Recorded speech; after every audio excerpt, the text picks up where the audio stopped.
ഇസ്രായേലിന്റെ തിരിച്ചടിക്ക് പകരമായി IT കേന്ദ്രവും വൈദ്യുത പ്ലാന്റും ആക്രമിക്കുമെന്ന് ഇറാന്റെ ഭീഷണി.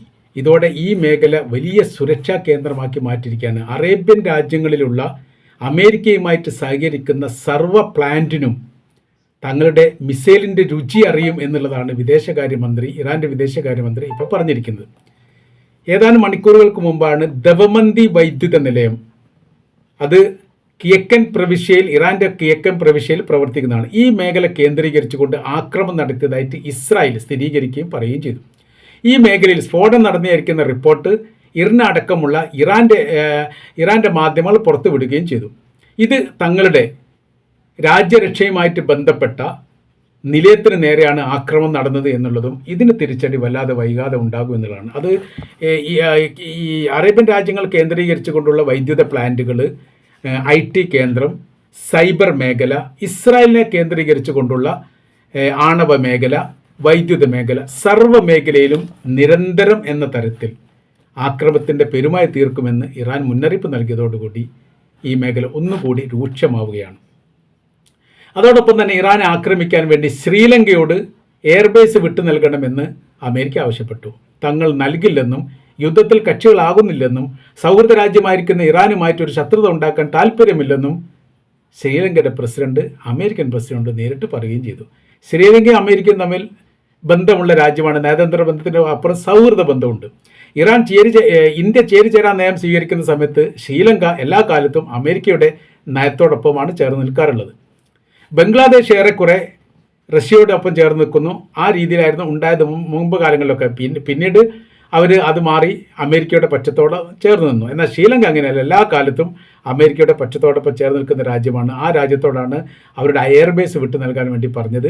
അത് യുദ്ധവുമായിട്ട് ബന്ധപ്പെട്ട കാര്യത്തെക്കുറിച്ച് നിരീക്ഷിക്കാൻ വേണ്ടി എന്നുള്ളതാണ് അമേരിക്കയുടെ വിശദീകരണം. ഏത് തരത്തിലുള്ള നിരീക്ഷണവും തങ്ങളുടെ എയർബേസ് കേന്ദ്രീകരിച്ചുകൊണ്ട് നടക്കില്ല എന്നുള്ളത് തീർത്ത് പറഞ്ഞു. കാര്യം ഏതാനും ആഴ്ചകൾക്ക് മുമ്പാണ് ശ്രീലങ്കൻ്റെ കടൽ തീരത്തിനോട് ചേർന്നുകൊണ്ട് ഇറാൻ്റെ ഒരു സൈനിക കപ്പൽ അമേരിക്ക മുക്കിയത്. 65-ലധികം ആളുകളാണ് കൊല്ലപ്പെട്ടത്.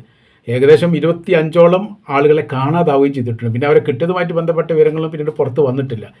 അപ്പോൾ മാരകമായിരിക്കും. അതായത് യഥാർത്ഥത്തിൽ ശ്രീലങ്ക അറിയാത്ത രീതിയിൽ, രഹസ്യമായ രീതിയിൽ ചതി ചെയ്തതാണ്. അങ്ങനെയാണ് ഇറാൻ്റെ കപ്പൽ മുക്കിയത് എന്നുള്ളത് അന്ന് തന്നെ ശ്രീലങ്കൻ്റെ ആരോപണമായിരുന്നു. സഹായം തേടിയിരുന്നു ഇറാൻ്റെ സൈനിക കമാൻഡറോ ബന്ധപ്പെട്ടവരോ. അതിന് സഹായത്തിന് വേണ്ടിയിട്ട് ശ്രീലങ്കയുടെ സൈന്യം ആ ഭാഗത്തേക്ക് പോവുകയും അവരാണ് രക്ഷപ്പെടുത്തുകയും ചെയ്യും. ബാക്കിയുള്ളവർ രക്ഷപ്പെടുത്തി അവരാണ് എന്ന് പറയപ്പെടുന്നു. എന്നാൽ ഈ സൈനികർ എന്ന് പറഞ്ഞാൽ പ്രാക്ടിക്കൽ ലഭിക്കാൻ വേണ്ടിയിട്ടുള്ള ഈ സോഷ്യൽ വർക്കർമാർ മാത്രമാണ്, അല്ലാതെ യുദ്ധത്തിൽ പങ്കെടുക്കുന്ന സൈനികരല്ല. ഇന്ത്യയുടെ ക്ഷണം സ്വീകരിച്ചാണ് വന്നത്. 10 രാജ്യങ്ങളുണ്ടായിരുന്നു. ആ രാജ്യങ്ങളിൽപ്പെട്ട ഒരു രാജ്യമാണ് ഇറാൻ. അമേരിക്ക കപ്പൽ കൊണ്ടുവന്നിട്ടില്ല, സൈനികർ മാത്രമാണ് വന്നത്. മറ്റു വഴി സ്വീകരിച്ച് വന്നതാണെന്ന് പറയപ്പെടുന്നു. ഈ കപ്പലിനെ ലക്ഷ്യം വെച്ചുകൊണ്ടാണ് എന്ത് ചെയ്യുന്നത്, അമേരിക്ക ആക്രമണം നടത്തിയത് എന്നുള്ളതായിരുന്നു ആരോപണം. അതിൻ്റെ തുടർച്ചയായ രീതിയിലാണ് ശ്രീലങ്ക ഈ കാര്യങ്ങൾ പറഞ്ഞത് എന്ന് ചുരുക്കം. ഇറാൻ ഇതിനിടയിൽ ഒരു പ്രസ്താവന പുറപ്പെടുവിച്ചത്, അതും രസകരമായിരിക്കുന്ന പ്രസ്താവനയാണ്. പുറത്ത് കടത്താനുള്ള രാജ്യങ്ങൾ, ഹോർമുസ് കടൽ കേന്ദ്രീകരിച്ചുകൊണ്ട് ആർക്കെങ്കിലും ഈ കടലിന് പുറത്ത് കടക്കണമെങ്കിൽ നിങ്ങൾക്ക് കടന്നു പോകാം. അതിനെന്താ കണ്ടീഷൻ എന്നറിയോ? അമേരിക്കയുടെയും ഇസ്രായേലിൻ്റെയും അംബാസഡർമാരെ രാജ്യത്ത് പുറത്താക്കണം. ഇത് ഗൾഫ് രാജ്യങ്ങൾ, മിഡിൽ ഈസ്റ്റ് രാജ്യങ്ങൾ, വേറെ ഏതെങ്കിലും രാജ്യങ്ങളിലൊക്കെ അമേരിക്കയുടെയും ഇസ്രായേലിൻ്റെയും അംബാസഡർമാർ ഉണ്ടെങ്കിൽ അവരെ പുറത്താക്കുക, രാജ്യം വിടാൻ വേണ്ടി കേട്ട് പറയാം. എന്നാൽ നിങ്ങൾക്ക് സുഖകരമായ രീതിയിൽ ഹോർമുസ് കടലിലൂടെ പ്രവേശിക്കാൻ വേണ്ടി പറ്റും, തങ്ങൾ ആക്രമിക്കില്ല എന്നുള്ള കാര്യം കൃത്യമായ രീതിയിൽ തന്നെ ഇറാൻ പറഞ്ഞിരിക്കുന്നു എന്നുള്ളത് ഇത് അമേരിക്കക്ക് വല്ലാത്ത രീതിയിൽ അസ്വാരസ്യം ഉണ്ടാക്കുന്ന കാര്യമാണ്. കാര്യം ഹോർമുസ് കടലിൻ്റെ നിയന്ത്രണം ഏറെക്കുറെ തങ്ങളുടെ കൈവശത്തിലാണ്, തങ്ങളാണ് നിയന്ത്രിക്കുന്നത്, നിങ്ങൾക്ക് സുരക്ഷിതമായ രീതിയിൽ നിങ്ങളെ ലക്ഷ്യത്തിലെത്തിക്കും എന്നൊക്കെ പല ഘട്ടങ്ങളിലും അമേരിക്ക പറഞ്ഞിട്ടുണ്ട്. ലോകം അത് ചെവി കൊടുത്തിട്ടുണ്ട്. പക്ഷേ ആ വൈക്കോട്ട് പോകുന്ന ആളുകളെ സംബന്ധിച്ചിടത്തോളം അവർക്ക് ദുഷ്കരമാണ്, അവരോട് പോകാറുമില്ല. വലിയ രീതിയിലുള്ള പരിശോധന അവിടെ നടത്തുന്നു. മാത്രവുമല്ല ഹോർമുസ് കടലിടുക്ക് കടന്നു പോകാൻ വേണ്ടിയിട്ട് ഇറാന് സാമ്പത്തികം നൽകുകയും വേണം. അപ്പോൾ അതിനോടനുബന്ധിച്ചാണ് തടസ്സമില്ലാത്ത യാത്രക്ക് വേണ്ടിയിട്ട് ഞങ്ങൾ സുഖകരമായിരിക്കുന്ന റൂട്ട് പാത ഉണ്ടാക്കിത്തരും, നിങ്ങൾ ചെയ്യേണ്ട കാര്യം ഇസ്രായേലിൻ്റെയും അമേരിക്കയുടെയും അംബാസഡർമാരെ രാജ്യത്തിൽ നിന്ന് പുറത്താക്കുക, അത്രമാത്രം ചെയ്താൽ മതി, പിന്നെ നിങ്ങൾ കപ്പൽ വന്നോളൂ എന്നുള്ളത്. ഇത് വലിയ തിരിച്ചടിയായിരിക്കുന്നു എന്നുള്ളതാണ്. അതോടൊപ്പം അമേരിക്കയിൽ നിന്ന് മറ്റൊരു റിപ്പോർട്ട് ഇപ്പോൾ പുറത്തു വരുന്നു. അത് വല്ലാത്തൊരു ആശങ്ക ഉണ്ടാക്കുന്ന കാര്യമാണ്. അമേരിക്കയുടെ ആകാശത്ത് അപായമണി മുഴങ്ങിയിരിക്കുന്നു. സ്റ്റേറ്റ് സെക്രട്ടറിയുടെയും പ്രതിരോധ സെക്രട്ടറിയുടെയും താമസിക്കുന്ന ഇടം, അതിൻ്റെ ആകാശത്ത് അവർ താമസിക്കുന്ന ഈ വീടിൻ്റെ മേൽഭാഗത്ത് അജ്ഞാത ഡ്രോണുകൾ പ്രത്യക്ഷപ്പെട്ടിരിക്കുന്നു എന്നുള്ളതാണ്. അപ്പോൾ എങ്ങനെയാണ് ഈ ഡ്രോണുകൾ അവിടെ പ്രത്യക്ഷപ്പെട്ട്, ആ ഡ്രോണുകൾ പ്രത്യക്ഷപ്പെട്ട സമയത്ത് വലിയ പരിശോധനയും നിരീക്ഷണമൊക്കെ നടത്തുന്ന രാജ്യമാണല്ലോ അമേരിക്കയെ സംബന്ധിച്ചിടത്തോളം. അവർ റഡാറിൻ്റെ കണ്ണിൽ പെടാത്ത രീതിയിൽ അവരുടെ ഏത് ശൂന്യാകാശത്തു കൂടിയാണെങ്കിലും, അവരുടെ ഭൂപ്രദേശത്തിൻ്റെ ഏത് ശൂന്യാകാശത്തു കൂടിയാണെങ്കിലും ഒരു വിമാനം പറക്കുകയാണെങ്കിൽ കണ്ടുപിടിക്കാൻ പറ്റുന്ന രീതിയിലുള്ള റഡാർ സംവിധാനമുള്ള രാജ്യമാണ് ഇറാൻ എന്ന് അമേരിക്ക എന്ന് പറയുന്നത്. എന്നിട്ടും അവരുടെ റഡാർ വെട്ടിച്ചുകൊണ്ട് തന്ത്രപ്രധാനമായിരിക്കുന്ന മേഖലയിലൂടെ അവർ ഡ്രോണിൻ്റെ നിരീക്ഷണം നടത്തിയിട്ടുണ്ടെങ്കിൽ യഥാർത്ഥത്തിൽ ഭയപ്പെടേണ്ടതുണ്ട്. ഇപ്പോഴത്തെ സ്ഥിതി എന്ന് പറയുന്നത് ഇനി ഒരു അടുത്ത ആക്രമണം ഒരുപക്ഷെ അമേരിക്കയ്ക്ക് നേരെ ഇറാൻ നടത്താൻ സാധ്യതയുണ്ട് എന്ന് ചില റിപ്പോർട്ടുകളൊക്കെ സൂചിപ്പിക്കുന്നു. അതിനവർ പറയുന്ന കാര്യം ഇങ്ങനെയാണ്: 4800 കിലോമീറ്റർ ദൂരപരിധിയാണ് ഈ ഡിഗോ റാഷ്യ എന്ന് പറയുന്ന ഈ ബ്രിട്ടൻ്റെ സൈനിക താവളത്തിലേക്കുള്ളത്. ഈ മേഖല കേന്ദ്രീകരിച്ചുകൊണ്ട് ഇറാൻ ആക്രമണം നടത്തി. 4800 ചില്ലാൻ കിലോമീറ്റർ ആണത് പറയുന്നത്. അത്രയും ദൂരപരിധിയുള്ള മിസൈലുകൾ ഇറാൻ്റെ കൈവശത്തിലുണ്ട് എന്ന് ഇതുവരെ അവർ വിശ്വസിച്ചിട്ടില്ല. ബ്രിട്ടൻ വിശ്വസിച്ചിട്ടില്ല, ഇസ്രായേൽ വിശ്വസിച്ചിട്ടില്ല, അമേരിക്ക വിശ്വസിച്ചിട്ടില്ല. ഉണ്ട്. അത് ഇതിന് മുൻപ് തന്നെ അവർ പറയുകയും ചെയ്തിട്ടുണ്ട്. 10000 കിലോമീറ്റർ ദൂരപരിധിയുള്ള മിസൈലിൻ്റെ പ്രക്ഷേപണം, അതിൻ്റെ ഉദ്ഘാടനവുമായിട്ട് ബന്ധപ്പെട്ട കാര്യങ്ങളൊക്കെ, പ്രദർശനമായിട്ട് ബന്ധപ്പെട്ടത് ആയത്തുള്ള അലി ഖംനയുടെ നേതൃത്വം തന്നെ 2024 നടന്നിട്ടുണ്ട്. ഇപ്പോൾ 25-26. അപ്പോൾ ആ സമയത്ത് തന്നെ നടത്തിയിട്ട് ഇത് 10,000 കിലോമീറ്റർ ദൂരം. 10,000 കിലോമീറ്റർ എന്ന് പറഞ്ഞിട്ടാണെങ്കിൽ അത് ഈ ഇറാൻ്റെ തലസ്ഥാനമായിരിക്കുന്ന തെഹ്റാനിൽ നിന്ന് അമേരിക്കയുടെ തന്ത്രപ്രധാനമായിരിക്കുന്ന ദ്വീപ് മേഖല എന്നൊക്കെ പറയുന്ന മേഖലയിലേക്ക്, സീപോർട്ടൊക്കെ ഉള്ള മേഖലയായിരിക്കുന്ന മിയാമിലേക്ക് 950 കിലോമീറ്ററാണ് ദൂരം. അപ്പോൾ ഇവിടുന്ന് വളരെ കൃത്യതയോട് കൂടിയിട്ട് കടൽ കടന്നുകൊണ്ട് ആക്രമിക്കാൻ പാകത്തിൽ നിർമ്മാണ പ്രവൃത്തികളൊക്കെ പൂർത്തീകരിച്ചിട്ടുണ്ട് എന്നുള്ളതാണ്. ഇടയ്ക്കിടയ്ക്കൊക്കെ ഇറാൻ പറയുന്ന ഒരു കാര്യം ശ്രദ്ധിച്ചാൽ ചില അത്ഭുതങ്ങൾ കാണാൻ വേണ്ടി സാധിക്കും.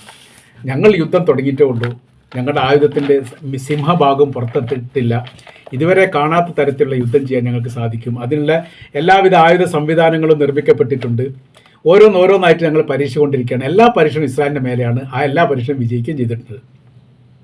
അപ്പോൾ ആയുധം നിർമ്മിച്ചു കഴിഞ്ഞാൽ പിന്നീട് ഒരു പരീക്ഷണം നടത്തും. സ്വന്തം രാജ്യത്താകുന്ന സമയത്ത് അത് എത്രത്തോളം എഫക്റ്റ് ഉണ്ട് എന്ന് കൃത്യമായ രീതിയിൽ പറയാൻ വേണ്ടി സാധിക്കില്ല. കാര്യം മരുഭൂമി ദേശത്തോ കടലിലോ ഒക്കെയാണ് ഈ പരീക്ഷണങ്ങൾ നടത്തുക. ശത്രു രാജ്യത്താകണമെങ്കിൽ അവിടെ നെഞ്ചത്ത് തന്നെ നടത്താൻ വേണ്ടി പറ്റും. അങ്ങനെ 6-ലധികം വ്യത്യസ്തമായിരിക്കുന്ന മിസൈലുകൾ ഇസ്രായേലിൻ്റെ മുഖത്ത് പരീക്ഷണം നടത്തി ഞങ്ങൾ വിജയിച്ചിട്ടുണ്ട് എന്നുള്ളതാണ്. അത് ഏതാണ് എന്നതിൻ്റെ പേര് കാര്യങ്ങളൊന്നും ഇപ്പോഴും പുറത്തു വന്നിട്ടില്ല.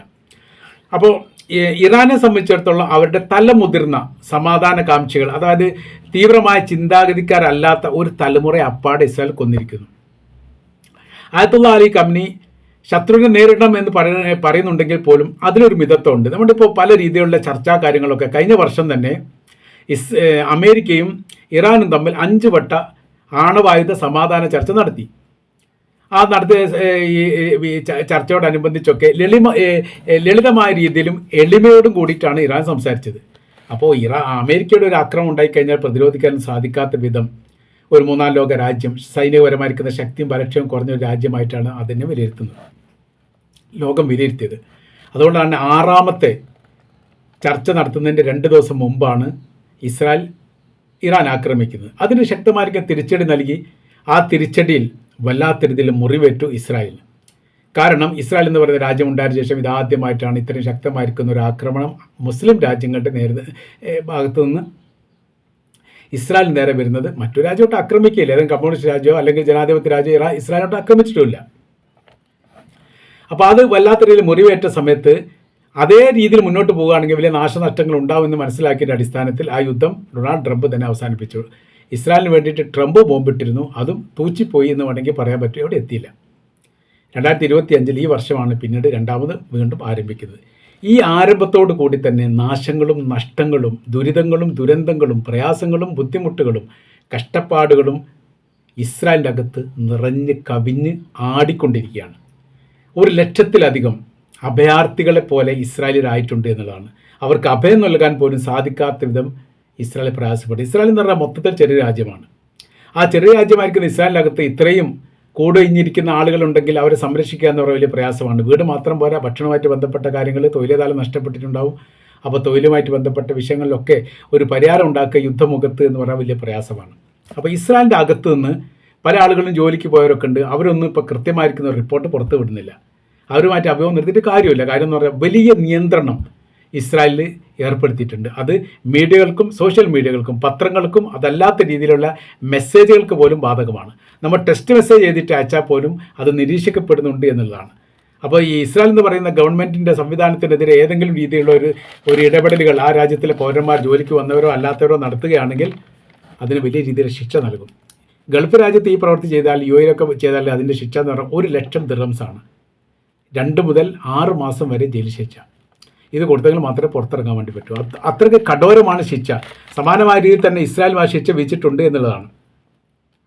അപ്പോൾ നമ്മൾ പറഞ്ഞു വരുന്ന കാര്യം, ഇനിയൊരു വലിയ യുദ്ധം നമുക്ക് പ്രതീക്ഷിക്കാവുന്നതാണ് എന്ന്. ദമവന്തി എന്ന വൈദ്യുത നിലയം ഇസ്രായേൽ ആക്രമിച്ചിരിക്കുന്നു. ഈ സംഭവം നടന്നതിന് ശേഷം ഇന്നലത്തെ ഡിമോണ ആയുധ ഫാക്ടറിയുമായിട്ട് ബന്ധപ്പെട്ട മേഖലയിലേക്ക് ഇറാൻ ആക്രമിച്ചതിന് ശേഷം തിരിച്ചടി എന്ന രീതിയിലാണ് ദമവന്തി വൈദ്യുത നിലയം ആക്രമിച്ചത്. അതിന് വല്ലാതെ വൈകാതെ തന്നെ സൈബർ മേഖലയും വൈദ്യുതി പ്ലാന്റും, അതായത് ഇസ്രായേലിൻ്റെ, തങ്ങൾ ആക്രമിക്കുമെന്നുള്ള ഒരു ഭീഷണിയും കൂടി മുഴക്കിയിരിക്കുന്നു. ഇതും കൂടി സംയുക്തമായി ചേർത്ത് നോക്കുന്ന സമയത്ത് വലിയ പ്രയാസത്തിലേക്കാണ് നീങ്ങുന്നത് എന്ന കാര്യത്തിൽ സംശയമൊന്നുമില്ല. ഇസ്രായേലിനെ സംബന്ധിച്ചിടത്തോളം ഈ യുദ്ധത്തിൽ അവർ ജയിച്ചെടുക്കുക എന്ന് പറഞ്ഞാൽ വലിയ പ്രയാസമാണ്. കാര്യം കംപ്ലീറ്റ് പാളിപ്പോയിട്ടുണ്ട്. അതിനെ കൂട്ടി യോജിപ്പിക്കുക എന്ന് പറഞ്ഞാൽ വലിയ പ്രയാസമാണ്. നഷ്ടത്തിൻ്റെ കണക്കുകൾ മാത്രമാണ് ഇനി മുന്നോട്ട് ഇസ്രായേലിന് പറയാനുണ്ടാവുക എന്നുള്ള കാര്യത്തിലും യാതൊരു സംശയവുമില്ല.